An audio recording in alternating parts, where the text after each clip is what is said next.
Bernstein here this morning, and he did something that was kind of mean-spirited.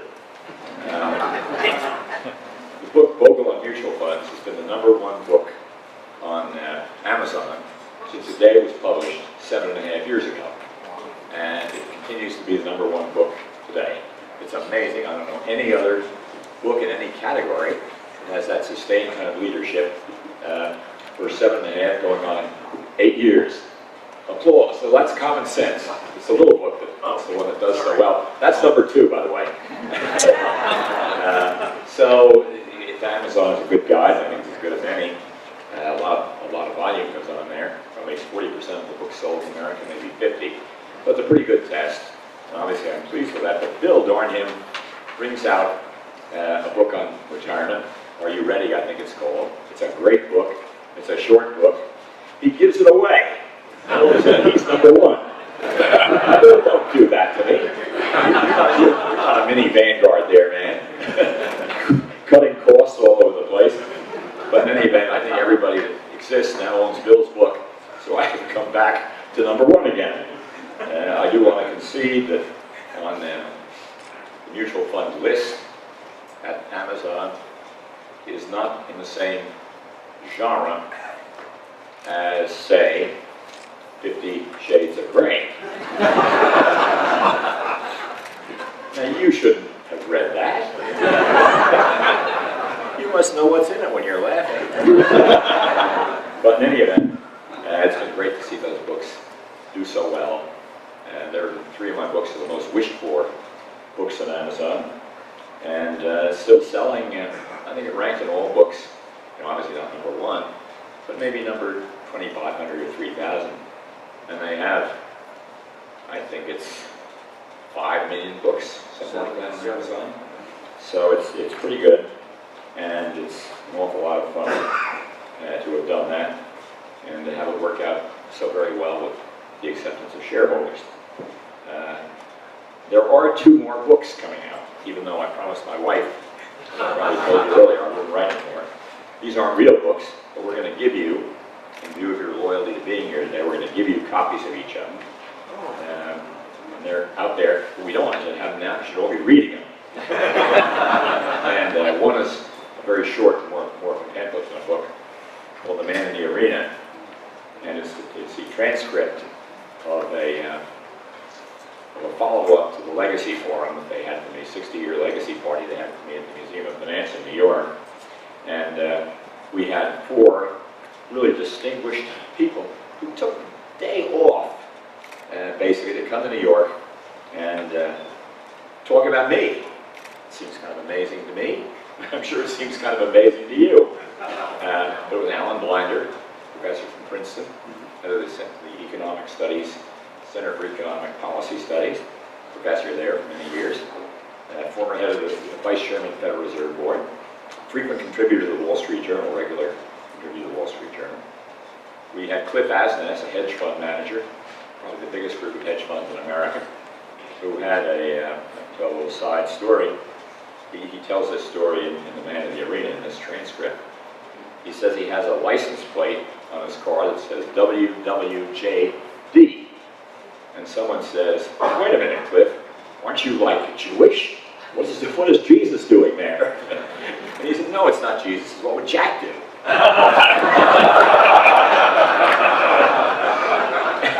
got a great sense of humor. And the third one was Jim Grant, the editor of Grant's Interest Rate Observer, a brilliant writer, not just about financial stuff, but many other things. He's got a biography of John Adams, a biography of the Speaker of the House many, many years ago.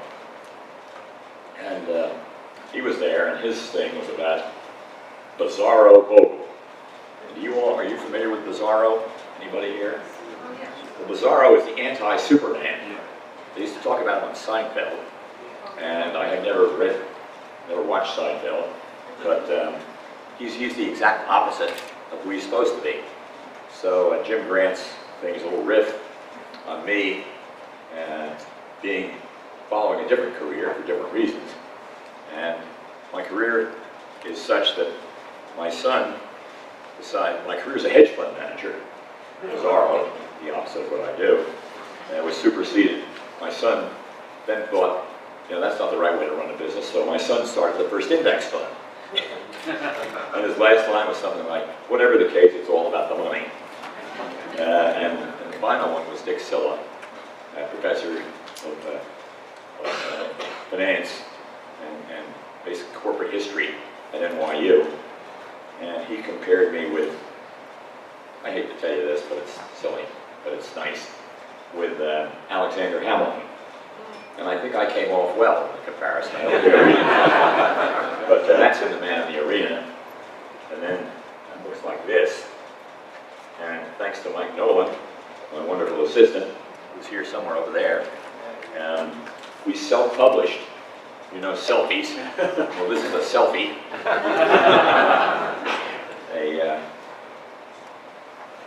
I just decided I'd like to put this in kind of between the covers of the article I have in the New Journal of Portfolio Management called Lightning Strikes. This remarkable coincidence of, in 2 weeks, in late September, early October of 1974, starting Vanguard, Paul Samuelson's article in the very first edition, 40 years ago, of Journal of Portfolio Management, saying, would somebody please start an index fund? And the bottom of the bear market. All that happened very quickly and set the stage for this new company. So that is in there. Turns out I've also written 13 essays. I printed them also in here. So you can read what I was thinking in the past, if that interests you. And then 2 of them are voted the most outstanding articles, or the outstanding articles of JPM in 2 particular years. And if you get that awesome treat, you're asked to write a retrospective 5 years later, essentially. So there are 2 retrospectives on how the ideas that won these prizes. And one, interestingly enough, JPM is a very, very quantitative magazine. And yet, of all those 13 articles, really 12, because this one hadn't been reviewed yet, the new one, Lightning Strikes, all these quants were the ones, the subscribers to JPM, were the ones who picked my least quantitative works. That's good. One was called Fiduciary Duty, No Man Can Serve 2 Masters. And the other one was called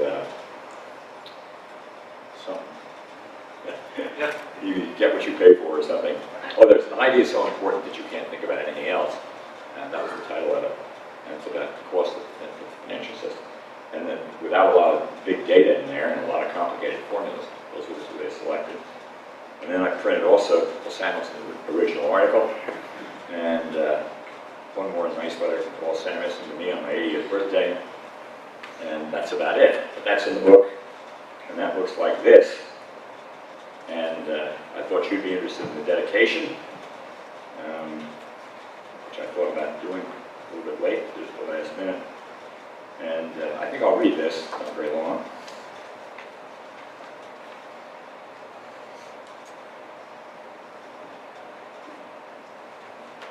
I've often said ideas are a dime a dozen, but implementation is everything. Well, this book is focused on the ideas that inspired the creation of both Vanguard and the Index Fund. This dedication honors those, quote, honest-to-God, down-to-earth human beings, you've heard that expression before, who implemented those disruptive innovations, and those who inspire our crew to continue to place our clients' interests first. So a hearty salute to those who serve in our Vanguard crew, those who are responsible for the hard, often thankless task of getting a day's work done, extraordinarily nice people who do their work with loyalty to our family values and commitment to serve our shareholders. And a second hearty salute to those whom we at Vanguard, as trustees and fiduciaries, are pledged to serve, placing their interests first and foremost, so 20 million families who have entrusted their wealth to our care. We teach them as well as learn from them, notably from 30,000 bogleheads, the core of one of the most active financial websites in the land. That's the dedication, so it's to you, and we will have that for you later on. Self-published, and therefore instead of taking 6 months, when should you get this to the printer, Mike? Friday. Is this a great country or what? Jack, I just heard from Taylor. Can I interrupt and just read the message from Taylor? It says, Dear Mel, in In March 2000, you and I organized the first Boglehead conference of 21 investors in my Miami condominium, where Mr. Bogle honored us with his presence. We never imagined that 14 years later, you would be chairing a conference approximately 10 times larger and forced to limit attendance. Participating in Jack's noble crusade to give ordinary investors a fair shake has brought meaning and enrichment to our lives. I am sure it will do the same for every Boglehead who has made the journey to this year's conference. I send my affection to each of you, and especially to my dear friend and mentor, Jack Bogle. Signed, Taylor. Well, that's very nice. It's a nice response. The best. So what I'm going to do is talk a little bit about the personal side of things, a little bit about Vanguard's history. And I want to do that first because my deck of slides may run a little long, and that may have to take short shrift, although those slides will be available to anybody here that wants them. Maybe take 2 or 3 hours to get them to read it, something like that. But the title I picked was entitled, for all of it together, Human Beings and Algorithms, as Vanguard's 41st year begins. So, going back to the beginning, the title of the introduction, I'm really drawing heavily from the introduction to the book now, is entitled, It was the Best of Times, It was the Worst of Times. Always a good idea to throw Dickens in there. And so, as September 1974 drew to a close, and October began, there was a fortuitous moment in financial history that was taking place. A new star, not in the big star sense, but just one more entry in the universe, entered the mutual fund firmament. A company that had just come into existence, incorporated on September 24, 1974. It had a unique, you know this, truly mutual structure, owned by its fund shareholders and operated on an activist basis, and it was called, of course, Vanguard. A week later, on October 1st, the first issue of the Journal of Portfolio Management was published under the leadership of founding editor Peter Bernstein. One of the major papers in that issue was entitled Challenge to Judgment by Professor Paul Samuelson of MIT, America's first Nobel laureate in economic science. He could find no brute evidence, as he called it, that any mutual fund manager had consistently earned returns that surpassed the returns of the unmanaged S&P 500, and basically demanded somebody somewhere start an index fund.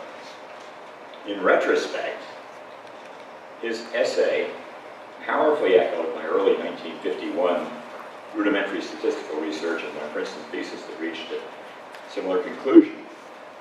I witnessed further, much more important than that, my own personal experience. I'd witnessed firsthand the abject, even catastrophic failure of the new breed of professional fund managers following the collapse of the go-go era back in the mid-1960s. A terrible chapter in this industry's history. Together, his inspiration and my experience, his being Dr. Samuelson, shaped my decision to create the world's first index fund. It would be the logical basis for an investment strategy that follows from and would be fully consistent with Vanguard's business structure. Strategy follows structure, as I've said so many times. Just consistent.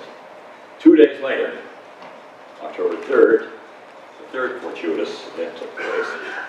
The long since counterintuitive, the end of a long, harrowing bear market, 50% decline, and from the early 1973 high. Very few managers and funds anticipated that decline, and many funds declined a lot more than that 50%. The fund industry had failed the investors who had trusted its money managers. And fund assets would decline almost fatally, like 40%, 53 billion to 31 billion, and only bailed out later on by the money market business. An amazing story. So in that 2 weeks, the moment for a new structure and a new strategy for a failed industry was at hand. Amazing. Times were bleak. Yes, the opportunity was deeply hidden. If to some people, totally invisible. And yes, the industry was in crisis. The rest is history, recounted in the essays that are in this book here. The new entity managed $1.4 billion of other people's money, OPM in October '74, and 4 decades later, in October 2014, it's now $3 trillion of other people's money, the largest fund enterprise in the world, and more than $1 trillion larger than its closest peer. The Financial Analyst Journal is also celebrating, of course, its 40th anniversary. They published 13 of my papers, and I republished all of this in this anthology. And it turns out, to make this a brief here, there's three very different phases of focus in these papers. The first phase, 1990-1994, is establishing reasonable expectations for stock market returns in the coming decade. I continue to use that to this day. It's proved to be pretty good. Dividend yield, initial dividend yield, plus subsequent earnings growth, plus or minus short-term speculative return as market values change. PEs go up and down. Put them together and they get to be the total return on the market. I'll talk a little bit more about that and show you the data later on. Second phase, 1992 to 2002, well, I didn't plan. The papers that I wrote during that period focused on the investment performance of actively managed mutual funds compared to passively managed index funds. And I guess I was getting a little more confident about the index fund in the early 1990s. And here I focused on the relationship of returns and risks and the powerful role played by avoidance costs. Then in this third phase, the most interesting phase, the focus of my interest shifted again, veered sharply away from data on stock market returns, on mutual fund returns, to the counterproductive structure of the mutual fund industry in particular, and in general, to the appropriate role of the U.S. financial system in modern society. I wrote 4 papers on these matters in my lightning strike. As I think I mentioned, I did mention, 2 of them became quite popular. Why did I change? Why did I change my focus? I don't know the answer to that, of course. As I say in the book, it's perhaps my growing idealism, which is still unshakable. Certainly it must have helped that I was now free from the rights and responsibilities of running Vanguard. My readiness, as always, even eagerness to speak out from my self-created bully pulpit. And if this talk isn't too solipsistic, a realization that if I didn't do it, there were few, if any, others who would take up the cudgels of reform. Lord knows there is much room for reform in our system. Our nation's underfunded retirement plans, our industry's failure to give individual investors a fair shake, the conflicts of interest that permeate and inhibit the appropriate regulation and legislation of our financial sector, the reluctance of our money manager agents, that's what they are, who collectively hold voting control between 70% of all America's corporations, stockholder America's corporations. To use that power in dealing with, among other unpleasant issues, excessive executive compensation, loose accounting practices, and undisclosed political contributions, each issue reflecting the need for a federal standard fiduciary duty for all those responsible for OPM. And in short, there's enough work to demand that I continue to speak out from that bully pulpit for the next 2 decades, or 3, or 4, or more. And I don't usually look back, and I don't think most financial writers do, at my works in retrospect. But because 2 of these won the financial best article awards from JPM, they ask you to do this 5 years later. After you've written your article, take a look at what it looks like. Every 5 years, these winners are asked to present a retrospective on their winning papers. And this little document published every 5 years.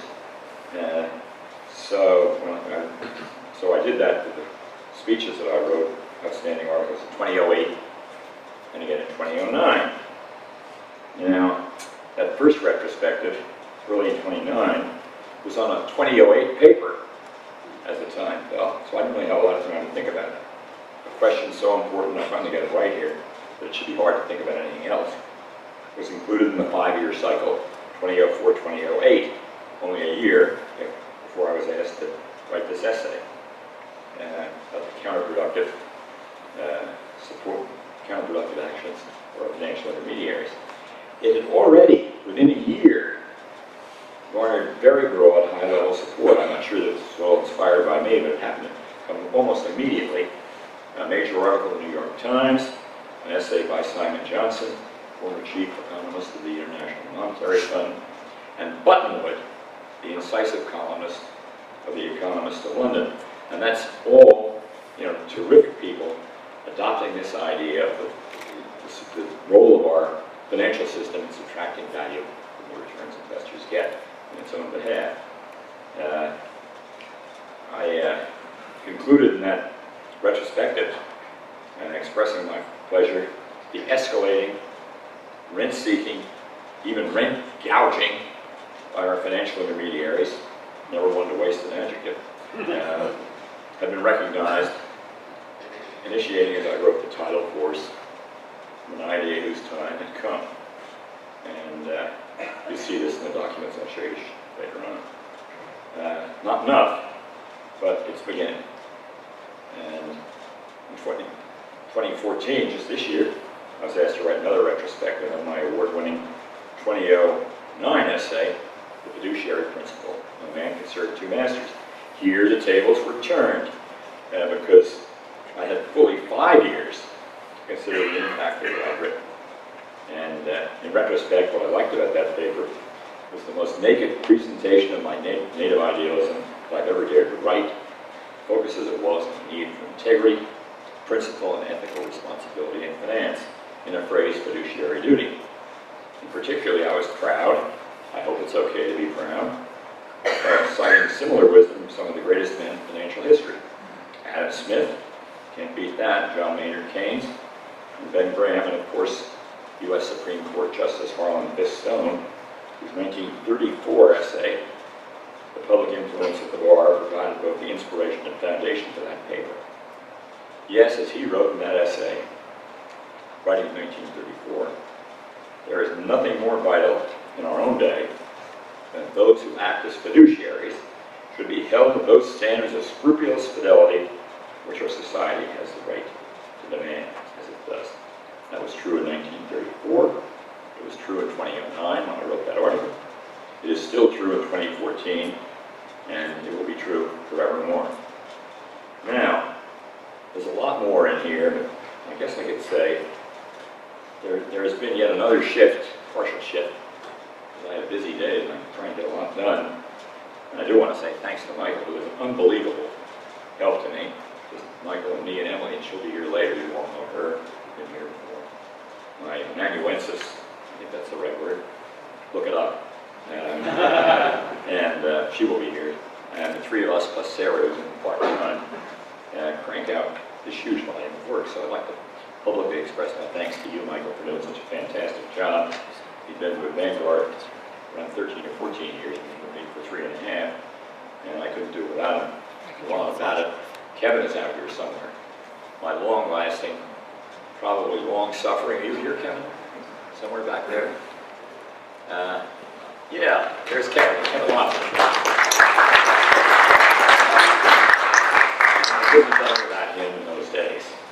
So these guys have really made my life a lot more fun, a lot more enjoyable, and they're unbelievable in their follow-up. They're playing the computer like Paderewski. I just couldn't do anything without them, really. So, another shift, I'm spending a lot of time with our crew. Crew teams will come into my office. They ask me in advance. And there may be 7 or 8 of them. We have to bring in extra chairs. Well, it's not that big. We can hold, I guess, 10 if you are willing to stand. And we'll come in and just talk, and they'll ask me things from now on. And one day, it's 10 crew members, the longest serving of whom had been here since 2013.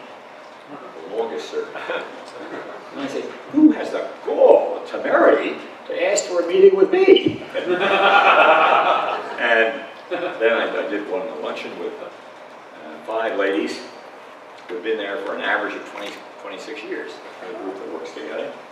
And they're all fun. They're all enjoyable. And they can talk about anything they want. I talk to the teams. I talk to retire parties when I'm asked. I always say, and the same thing's true of the Award for Excellence winners. I talk for an hour and a half to each of them. And I talk to anniversaries. If someone has a 25th anniversary or something. And I always say, when I get invited, I will come if the coast is clear, if you know what I mean. And no one has a plus on management for getting in their way. But I usually get a note back saying, I know what you mean, yes, the coast is clear. So I show up, and I don't want to waste a lot of time, but the human side of business has become so important to me as this company gets bigger and bigger. I'm going to talk a little bit about that now. But 2 recent ones were really amazingly interesting, totally different. One was a 25-year anniversary, along with a man who was going to retire, who's retiring after 20 years with us. They were on the night shift. They were the tech guys that keep our machinery working all night. A thankless job, but great people. They were. I got up there, went over to the Stefano Center, made that long walk to the back, and a long walk around a long corridor. I had to take the elevator to get upstairs at this stage in my life. And there were these probably 25 people, and it looked like the United Nations. Old, young, black, white, Chinese, Indian, Latino, everything you want to see, male, woman, male, female. And it was a great, great evening in which they took, I said, I haven't had this many pictures taken since my wedding. Including the now popular selfie. And they seemed to love to do the selfies. And it was just a wonderful evening. And I got a note back from the retiree saying, I think he used the phrase big shot. No big shot from Vanguard has ever come to see us before. And I think that's awful.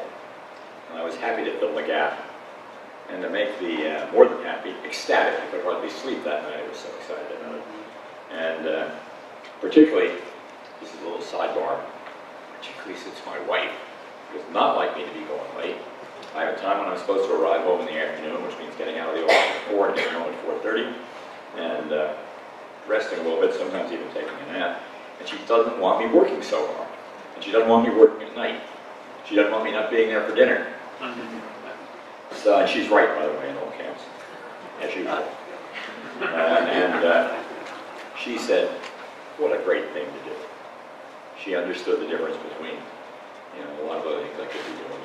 Some dinner for big shots in Philadelphia or something like that, which I just don't do anymore. And the other one was for a 26-year retiree who just wanted to have a couple of people stop by. She had 3 pizza pies, and we were all going to have just a bite of pizza. She didn't want a celebration, didn't want anything, but wanted me to come. So, of course, Bogle being Bogle, I showed up, and there a few people were sitting around having a pizza pie. She was a lovely woman.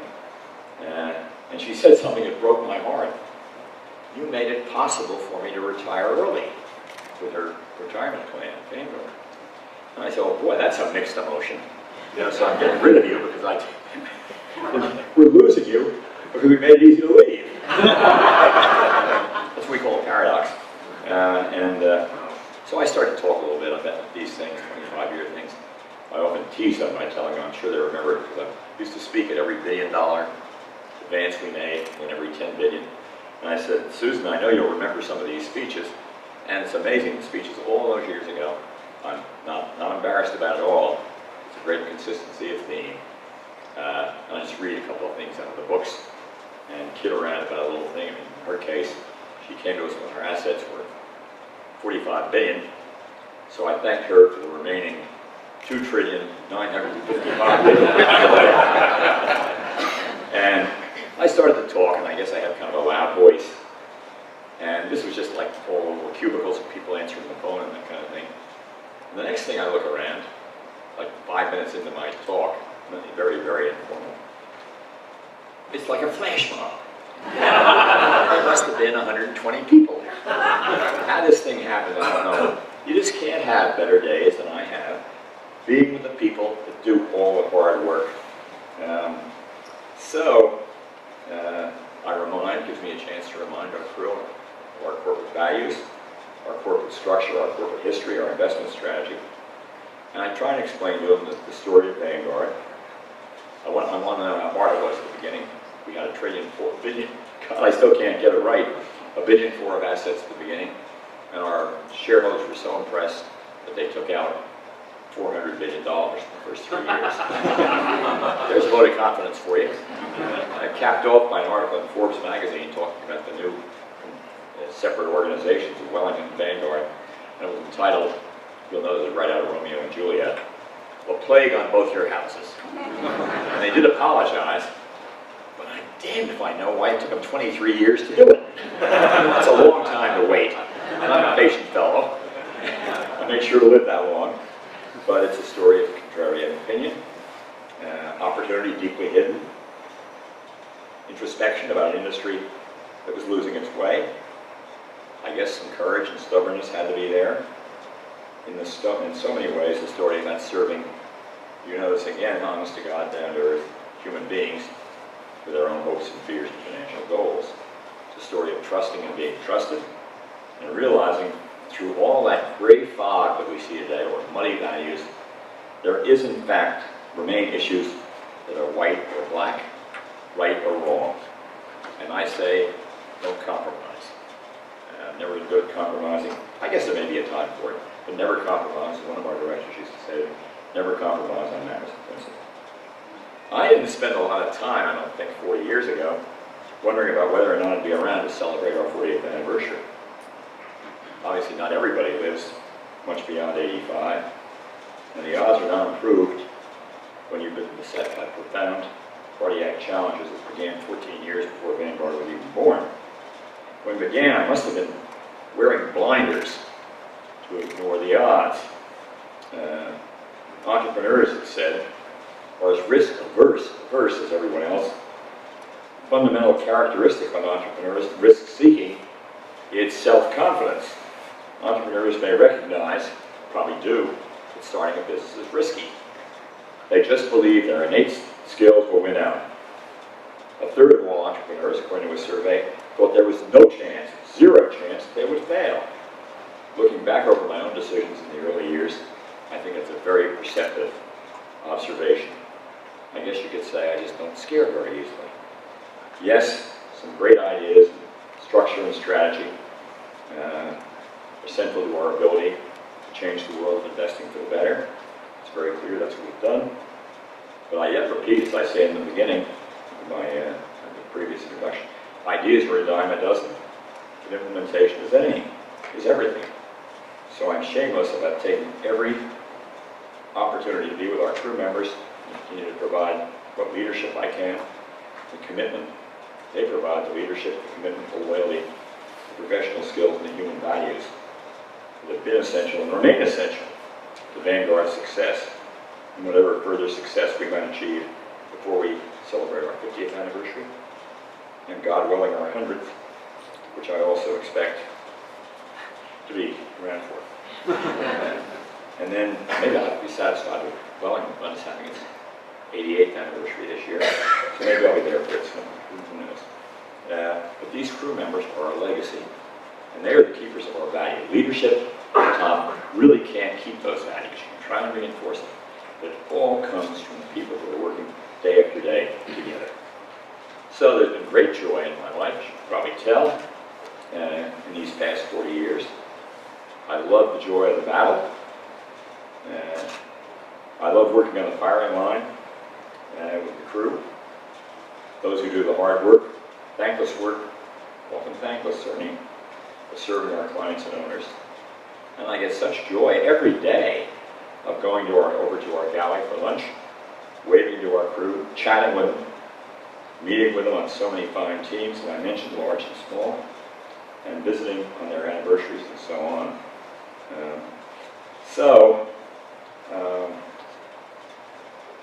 Let's say a couple more things before we get to all this. The days fly on. course, I age. I recognize I don't really feel it, he says. Well, maybe I feel it, but not in my mind. I recognize the time will come when I won't be able to engage in the mission that I set for myself, to continue to speak out for truth and integrity and character in the world of finance, striving to build, I really do, a better word for investors, not just vanguard investors, but honest to God, down to earth. You've heard this before, and I'll repeat it again, human beings who deserve a fair shake.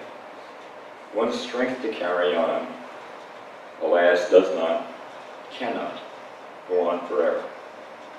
In my case, the spirit is more willing than ever, but the flesh weakens.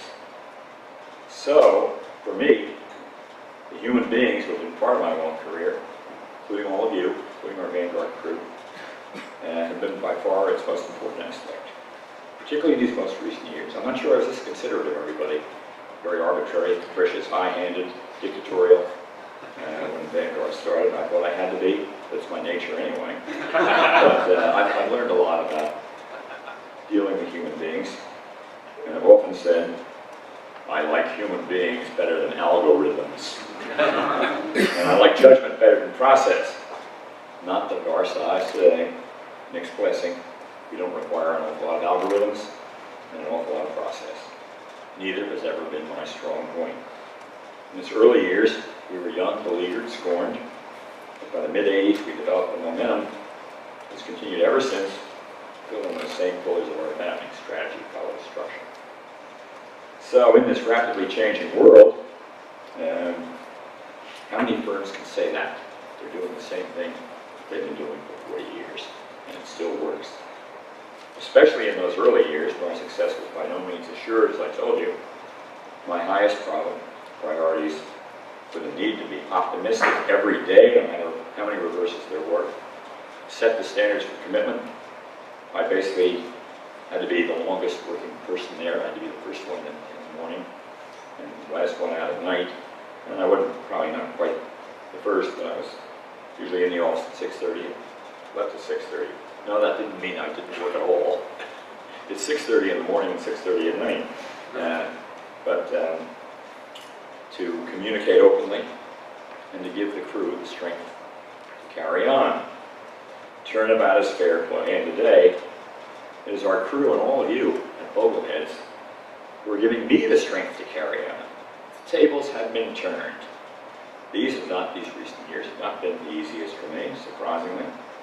But I carry on with your confidence, our crew's confidence, your collectively with the crew, your respect, your admiration, and as some crew members have put it, maybe you too, your love. How could a life possibly be more rewarding? I quoted this song in my 63rd anniversary in business, beginning with Wellington, earlier in the summer, I guess it was dated July 9th, my 63rd anniversary of work. And I concluded with a nice little song.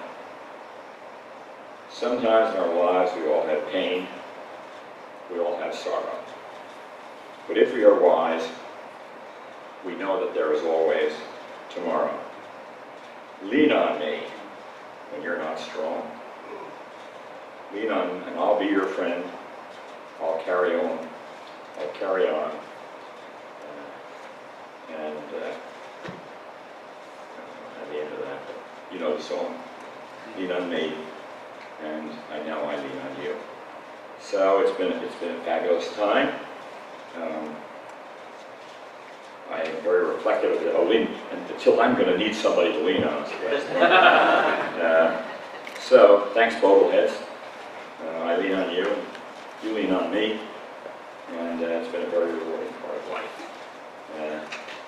The main thing I've tried to do, as I quote in I think that document, the main thing I've tried to do since we were founded in 1974